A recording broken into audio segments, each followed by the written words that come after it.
ଜାତୀୟ ଶିକ୍ଷାନୀତି 2020 ଅନୁଯାୟୀ ଆର୍ଲି ଗ୍ରେଡ୍ରେ ଖେଳ ଆଧାରିତ ଏବଂ ଅନୁଭୂତିମୂଳକ ଶିକ୍ଷାକୁ ଗୁରୁତ୍ୱ ଦିଆଯାଇଛି।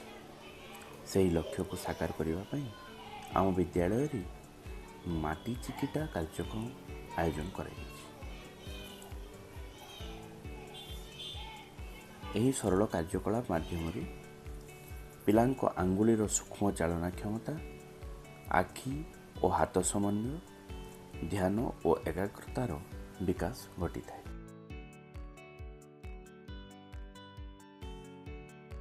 ମାଟିର ଚିକିଟାରୁ ବିଭିନ୍ନ ଆକୃତି କରି ପିଲାମାନେ ନିଜ କଳ୍ପନା ଶକ୍ତି, ସୃଜନଶୀଳତା ଓ ସମସ୍ୟା ସମାଧାନ କୌଶଳର ବିକାଶ କରନ୍ତି।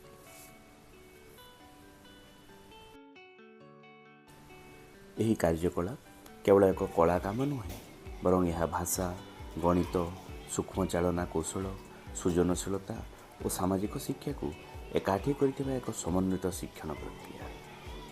ଏପରି ଖେଳ ଆଧାରିତ ଶିକ୍ଷା ମାଧ୍ୟମରେ ଆର୍ଲି ଗ୍ରେଡ୍ର ପିଲାମାନେ ଆନନ୍ଦର ସହିତ ଶିଖନ୍ତି, ଆତ୍ମବିଶ୍ୱାସୀ ହୁଅନ୍ତି ଏବଂ ଶିକ୍ଷା ପ୍ରତି ସକାରାତ୍ମକ ମନୋଭାବ ଗଢ଼ି ଉଠେ।